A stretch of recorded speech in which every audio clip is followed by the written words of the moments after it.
नमस्कार। चुनाव भी एक युद्ध की तरह होते हैं। इनमें भी रणनीति, घात प्रतिघात, दांव पेच, जीत हार के जज्बे और सेनापति और सेनाओं के टकराव, मार धाड़, ये सब होते हैं। 2024 का चुनाव आ रहा है और ये सारे अभ्यास शुरू हो गए हैं। आपने कल सुना कि देश में सारे दलों ने मिलकर 2 बड़ी बैठकें की।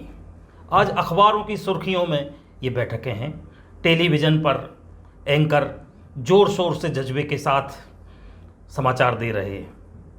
एक बड़ी बैठक नरेंद्र मोदी जी के नेतृत्व में राष्ट्रीय जनतांत्रिक गठबंधन की हुई और आपने सुना होगा कि 38 दल उनके पीछे कतारबद्ध हुए। दूसरी बैठक जिस पर सभी की नज़रें थीं, बेंगलुरु में विपक्ष की हुई, जिसमें राहुल गांधी, ममता बनर्जी, शरद पवार, नीतीश कुमार जैसे अलग अलग दलों के भिन्न भिन्न विचारधाराओं के लोग बमुश्किल एक मंच पर इकट्ठे हुए। विपक्ष की यह दूसरी बैठक थी। पटना बैठक में भी सभी एकजुट हुए थे और हमने पिछले लोकसभा चुनाव के समय बेंगलुरु में भी ऐसा ही एक दृश्य देखा था। आखिर इन गठबंधनों से 2024 के चुनाव का परिदृश्य क्या होगा? क्या विपक्ष 26 दलों को एकजुट करके 38 दलों वाले प्रधानमंत्री नरेंद्र मोदी के चमत्कारिक नेतृत्व वाले राष्ट्रीय जनतांत्रिक गठबंधन राजग से मुकाबला कर सकेगा? विपक्ष ने अपने गठबंधन को नया नाम इंडिया दिया है। इसको लेकर भी काफ़ी चर्चाएं हैं और कुछ लोग ये मान रहे हैं कि यह नाम भी, जैसा कि हम लोग जानते हैं कि चुनाव में प्रतीकों का महत्व होता है, तो यह नाम भी कुछ असर करेगा। लेकिन केवल नाम से काम चलेगा क्या? मेरे साथ स्वदेश के संपादक सुदेश गौड़ जी हैं। नमस्कार सुदेश जी, आपने भी कल इन खबरों में बहुत गहराई से आप उतरे और आपका विश्लेषण हमने देखा। तो आप बताइएगा ज़रा हमारे पाठकों को कि आखिर इन बैठकों से 2024 के परिदृश्य का क्या नज़ारा दिख रहा है? देखिए, 2024 के चुनाव की पूर्व में इस तरह की तैयारियां ये वैसी हैं जैसा आपने सुनने में कहा था कि अपनी दोनों सेनापतियों ने अपनी सेना को तैयार रहने के मोड में लाने की तैयारी शुरू कर दी है और उनका प्रयास है कि किस तरीके से एक जनता के बीच में ये मैसेज जाए कि हम सब लोग एक हैं और हम एकजुट होकर लड़ाई कर रहे हैं, एकजुट होकर देश की राजनीतिक सत्ता के लिए काम कर रहे हैं। तो लेकिन यहाँ पे एक बड़ा सवाल ये है कि जो 26 दल एक तरफ हैं, 38 दल एक तरफ हैं और इन्होंने जो, जैसा कि आपने कहा कि उन्होंने अपना नाम इंडिया रखा है, तो सबसे पहले तो मैं इस बात की शुरुआत इस बात से करूँगा कि जो राष्ट्रीय प्रतीकों को लेकर जो भारत का कानून है उसमें वो प्रतीक और नाम दुरुपयोग रोकने के लिए अधिनियम 1950 है, जिसके तहत ये कहा जाता है, जिसमें ये बताया गया है कि इसमें किसी भी राष्ट्रीय प्रतीक का अपने छोटे स्वार्थों के लिए दुरुपयोग नहीं किया जा सकता है। किसी भी संस्थान के नाम में राष्ट्रीय शब्द या भारत शब्द का इस्तेमाल नहीं किया जा सकता है, ऐसी एक नियमावली है। तो उसको तहत देखते हुए विपक्ष के इस गठबंधन का नाम जो इंडिया रखा गया है, ये अपने आप में घोर आपत्तिजनक है। महाराष्ट्र भाजपा के सोशल मीडिया हेड ने, वो एक एडवोकेट हैं, उन्होंने चुनाव आयोग को इस बारे में आज पत्र भी लिखा है जो ट्विटर पे उन्होंने शेयर भी किया है।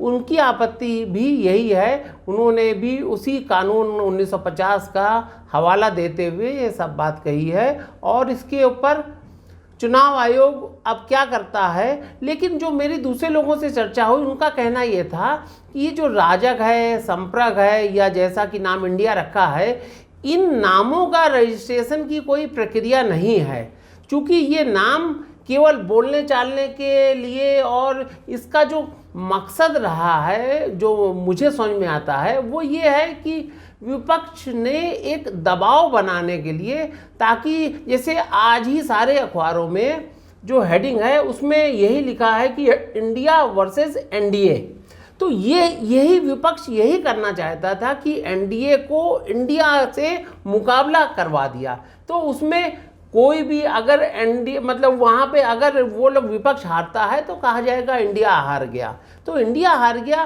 तो ये ही आपत्तिजनक चीज़ होगी जिसके बारे में हम सब लोगों को सोचना चाहिए, और खासतौर से वैधानिक व्यवस्था क्या है इसके बारे में चुनाव आयोग को और सरकारी तौर पर स्पष्ट बिल्कुल होना चाहिए कि क्या इंडिया नाम का इस तरह से दुरुपयोग किया जा सकता है। अगर ऐसा होता है तो ये अपने आप में लोकतंत्र के लिए बड़ा खतरनाक संकेत होगा। सुदेश जी, दो सेनाएं आमने सामने खड़ी हो रही हैं और सारे साधन संसाधन हथियार और अमला जुटाया जा रहा है, लेकिन एक सेना के पास तो कोई सेनापति ही नहीं है और एक सेना के पास एक मजबूत सेनापति है। तो अभी तो सेनाध्यक्ष के लिए झगड़े जो है वो कैसे सुलझाएंगे, ये कथित रूप से जो इंडिया गठबंधन बना है ये देखा जाना है। दूसरे इसमें कई दल ऐसे हैं जो आपस में एक दूसरे के खिलाफ लड़ते हैं, और जैसे केरल में वाम दल और कांग्रेस आमने सामने एक दूसरे के दुश्मन की तरह लड़ते हैं, वो कैसे एक जाजम पर आएंगे। तो कल जो दृश्य देखा गया कि ममता बनर्जी राहुल गांधी से मिल रही हैं, जिनका वो विरोध करती रही हैं, आपस में मार्क्सवादी सीताराम येचुरी गलवहियाँ कर रहे हैं कांग्रेस के साथ और ममता बनर्जी के साथ, लेकिन ये सब हम कहते हैं नाटक का एक दृश्य है। आगे 2024 में जब सीट शेयरिंग का मामला आएगा तब ये कितना कामयाब होगा ये देखा जाएगा, एक बात। दूसरा, जैसा आपने कहा कि नाम को लेकर जो है, नाम से बड़ा काम, नाम का कुछ दिन तक क्रेज हो सकता है या पॉलिटिक्स में इन सब का कुछ महत्व होता है, लेकिन अगर संगठन नहीं होगा, अगर मिलकर चुनाव नहीं लड़ेंगे, अगर रणनीति बहुत साफ नहीं होगी तो ये नाम भी कितना काम करेगा। बिल्कुल, देखिए नाम बदलने से कोई बहुत परिवर्तन नहीं होने वाला है। जैसा कि अमूमन कहा जाता है ना कि बोतल पुरानी है, बोतल तो नई हो गई है लेकिन शराब उसमें पुरानी है, तो वो यहाँ पर अगर ऐसा कहा जाए कि उसमें कंटेंट में कहाँ से नयापन कहाँ से लाएंगे जो उनकी, जैसा कि पटना में जब मीटिंग हुई थी उसके मंच के जो फोटो के ऊपर प्रधानमंत्री मोदी की एक बड़ी सटीक टिप्पणी थी कि उस फोटो में जितने लोग थे उन सब लोगों के टोटल घोटाले को अगर जोड़ा जाए तो कम से कम 20 लाख करोड़ का घोटाला होगा। तो ऐसे सब लोग, और दूसरी एक बात है कि ये जो दल का गठबंधन हुआ है इसमें सारे वो लोग हैं जिनके आर्थिक हित मोदी सरकार के फैसलों से प्रभावित हुए हैं, पहला पॉइंट। दूसरा ये है कि जैसे शरद पवार को लीजिए, शरद पवार खुद महाराष्ट्र में अपनी पार्टी को बचा नहीं पाए, वो देश में विपक्षी एकता के लिए क्या काम करेंगे। नीतीश कुमार के बारे में, नीतीश कुमार भी ये सपना देख रहे थे कि वो देश के प्रधानमंत्री पद के दावेदार होंगे, और अभी बेंगलुरु में तो खास तौर पे वहाँ पर देखिए कांग्रेस की सरकार है और वहाँ पे ये पोस्टर लगाए गए हैं नीतीश कुमार के खिलाफ, जिसमें वहाँ पर पुल ढहने के फोटो भी साथ लगाए गए हैं। तो इससे सीधा मतलब ये जाता है कि नीतीश कुमार को भी डिस्टेबलाइज करने के लिए वो वहाँ पे चूंकि कांग्रेस की सरकार है तो ये माना जाएगा कि कांग्रेस के समर्थन से ही, उनकी सहमति से ही ये सारा काम हो रहा है। तो जब ऐसी चीज़ें हो रही हैं, और वहीं पर अभी जो बंगाल में चुनाव हुए हैं उसमें 7 कांग्रेसी कार्यकर्ता मारे गए हैं, 7 कांग्रेसी कार्यकर्ता मारे गए हैं और उनको मारने वाले टीएमसी वाले हैं। सुदेश जी, मेरे मन में एक और संदेह होता है, कहीं नीतीश कुमार इस गठबंधन के नेता ना बन जाएं, क्योंकि गठबंधन के पीछे काम कर रही कई शक्तियों की कोशिश ये है कि राहुल गांधी को रीलॉन्च किया जाए या राहुल गांधी को प्रोजेक्ट किया जाए। तो राहुल गांधी को प्रोजेक्ट करने वाली ताकतें नीतीश कुमार को अगुआ कहीं नीतीश कुमार ना हो जाएं, नेतृत्व की पहली पंक्ति में, पहली कतार में वो ना दिखें, इस वजह से ये काम किया गया। बिल्कुल, ये नीतीश को साइडलाइन करने के लिए। और देखिए राहुल का मामला भी अभी चूंकि सूरत वाले मामले में अब मामला सुप्रीम कोर्ट में गया हुआ है और सुप्रीम कोर्ट में जब फैसला होगा इस बारे में तभी उनको क्लीन चिट मिलेगी, अदरवाइज तो वो एक सजा याफ्ता हैं जिनकी की सांसदी भी जा चुकी है। ऐसे व्यक्ति को विपक्ष के नेतृत्व का दायित्व कैसे सौंपा जा सकता है? एक और बात इसमें ध्यान देने की है कि इस गठबंधन का जो नाम इंडिया रखा है उसमें आई और एन का मतलब है इंडियन नेशनल, माने भारतीय राष्ट्रीय कांग्रेस के शुरू के प्रारंभिक दो शब्द उन्होंने इसमें जोड़ दिए भारतीय राष्ट्रीय अलायंस में। तो निश्चित रूप से ये कांग्रेस की सोच है और इसलिए ये स्पष्ट है कि राहुल गांधी को प्रोजेक्ट करना है। लेकिन दिक्कत ये है कि कांग्रेस सबसे बड़ी पार्टी पैन नेशनल पार्टी है, उसके बावजूद कांग्रेस का स्ट्राइक रेट बहुत कम है। कांग्रेस जहाँ जहाँ चुनाव लड़ती रही है वहाँ उसमें से जितनी सीटों पर कांग्रेस ने पिछले लोकसभा चुनाव लड़ा उनमें से ज़्यादातर सीटों पर कांग्रेस लूज कर गई है। तो ऐसे में कांग्रेस के साथ चुनाव लड़ने के लिए और सीट शेयरिंग में दूसरी पार्टियों के दूसरे दलों के लोग कितना तैयार होंगे अभी ये देखा जाना है। जैसे बिहार में तेजस्वी ने कांग्रेस के साथ चुनाव लड़ा, लेकिन कांग्रेस को जो सीटें दी गई थी उन पर ज़्यादातर उम्मीदवार हारे।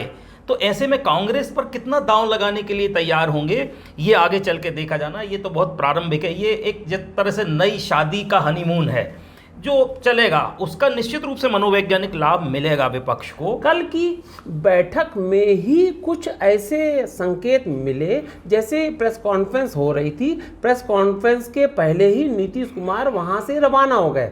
कांग्रेस की ओर से तर्क दिया गया कि उनकी फ्लाइट का समय हो गया था, जबकि वास्तविकता ये थी वो अपने चार्टर्ड प्लेन से आए थे। तो चार्टर्ड प्लेन में फ्लाइट का शेड्यूल तय था, इसलिए उनको वहाँ जाना पड़ा, ये भी तर्क नहीं थे। उसके पीछे की जो मेरे मित्रों से जो चर्चा हुई है उनका कहना यह है कि नीतीश कुमार एक्चुअली इस जो नामकरण को लेकर वो इससे सहमत नहीं थे। वो ये चाह रहे थे कि इसका नाम हिंदी का कोई शब्द होना चाहिए जो हमारी राष्ट्रीयता और हमारी ज़मीनी तौर पे हम उसे जोड़ सकें। लेकिन उसमें साउथ के लोग और कांग्रेस के लोगों का दबाव ये रहा कि इसका नाम अंग्रेजी में इंडिया रखा जाए। इससे भी नीतीश कुमार नाखुश नजर आए हैं।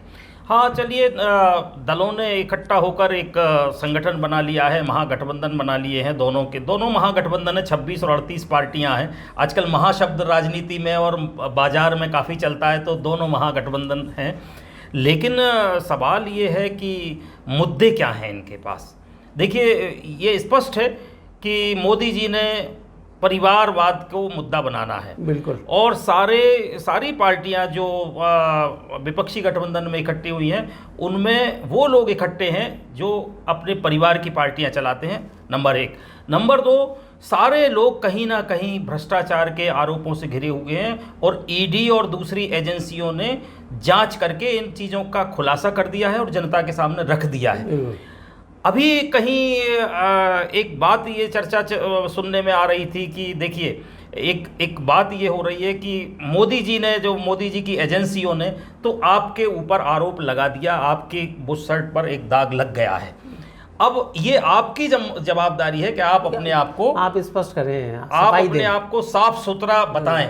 तो इस चुनाव में निश्चित रूप से ये सारे लोग इस मामले में पीछे रहने वाले हैं। इस मामले में अपनी सफाई, अपनी साफ गोई, अपनी साफ सफाई, अपनी स्वच्छ छवि पेश करने में ये लोग नाकाम रहने वाले हैं। इसलिए परिवारवाद का मुद्दा और भ्रष्टाचार का मुद्दा एक बड़ा मुद्दा बन के आने वाला है।